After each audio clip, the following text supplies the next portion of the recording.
ঢাকার মধ্যে হরেক রকমের মুসল্লি মিলে, আপনি তো আসছেন শুধু এই দল আর ওই দল নিয়ে, কিন্তু আমি যেই পাবলিক পাই সেগুলো আপনি কল্পনাও করতে পারেন না। এ সেকুলার, এ বলে নামাজ পড়তেছে বাবারে বুঝ দেওয়ার জন্য, মারে বুঝ দেওয়ার জন্য, কিন্তু সে আসলে ইসলাম মানে। তখন জিজ্ঞেস করি কেন মানেন না? এ বলে মানবো কেন? কাল্পনিক একটা ধর্ম। আরে মাটির কাজ চুষে ফেলা, খেয়ে ফেলা, কবরে গেলে আপনাদের খুঁজে পাবে কে? আপনি মাটির সাথে মিশে যাবেন, মিশে গেলে তার কোনো হিসাব নাই। সুতরাং দুনিয়াতে ডু ফুর্তি, শুধু এনজয় করব, শুধু এনজয় করব। সিনেমা দেখা এনজয়, অশ্লীল ভিডিও দেখা এনজয়, সেনা করা এনজয়, লিভ টুগেদার করা এনজয়, এগুলো করব। এখন নাস্তিকের কপ্পরে পড়ে আমার বায়ু চলে গেছে কেন? যুক্তি বলে মাটি খেয়ে ফেলবে। আল্লাহ বলে ওই নাস্তিক শয়তানের কপ্পরে পড়িস না। মালিক পড়বো না কেন? যুক্তি তো ঠিক আছে। আল্লাহ বলে যুক্তির নাম ইসলাম নয়, দলিলের নাম ইসলাম। পেটের মধ্যে মানুষ জিন্দা থাকতে পারে না, কিন্তু দুনিয়াতে আসার আগে আমি মালিক, তোর মায়ের ছোট্ট পেটে আমি তোরে জিন্দা রাখছিলাম। রাখছি কি কারণ? মায়ের পেটেটা কি ফাঁসাত নাকি? কয়া একা তো দইবে না, আরো ছোট। তো মালিক বলছে যিনি জন্মের আগে ছোট্ট পেটে জিন্দা রাখতে পারে, মরণের পর 3.5 হাত কবরের নিচেও জিন্দা রাখতে পারে।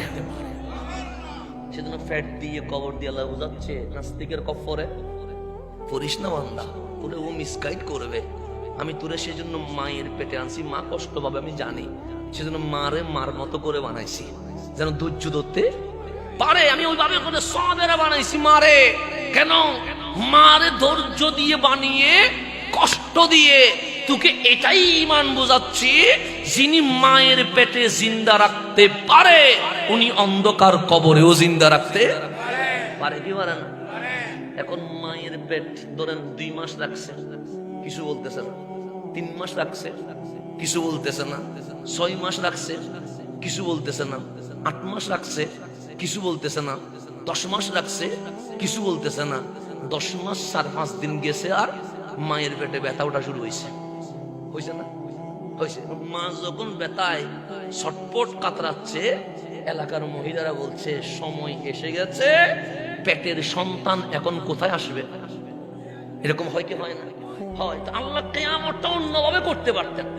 আল্লাহ কোরআনে বলছে ইজা জুলজিলাতিল আরদু জিলজালাহা। শব্দটাও কেমন?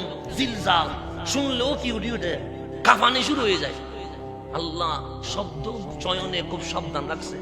যেমন আর রহমান আল্লামাল কোরআন, যেখানে রহমান আছে আওয়াজটা সফট হয়ে গেছে, নরম হয়ে গেছে। যখন আল করিয়াতু মাল করিয়া, আওয়াজটা গরম হয়ে গেছে। মওলার ভাষার দ্বন্দ্ব দেখছেন? যেখানে রউফ বলছে নরম, যেখানে রহিম বলছে নরম, যেখানে আল করিয়া বলছে গরম।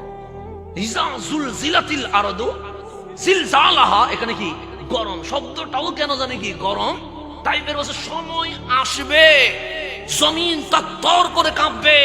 মালিক জমিন কাঁপবে কেন?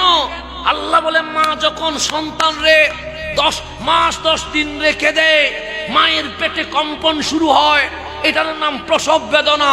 প্রসব বেদনা উঠলে মার পেটে রাখে না, দুনিয়ারে ছেড়ে দেয়। তো আল্লাহ বলে ইসা জুলজিলাতিল আরদু, আরদু এখানে সামা বলে নাই, আন-নুজুম বলে নাই। আরদ মানে জমিন, জমিন কাঁপবে, কবর কাঁপবে। কেন? আল্লাহ বলে প্রত্যেকটা কবর এক একটা মায়ের পেট। তো কবরে যখন কাফানি উঠবে সেটার নাম প্রসব বেদনা।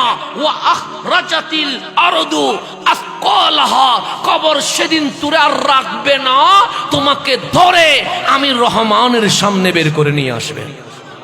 আল্লাহর কথার ধরন দেখছেন, সৃষ্টি থেকে কিয়ামত আল্লাহর কথার ধরন।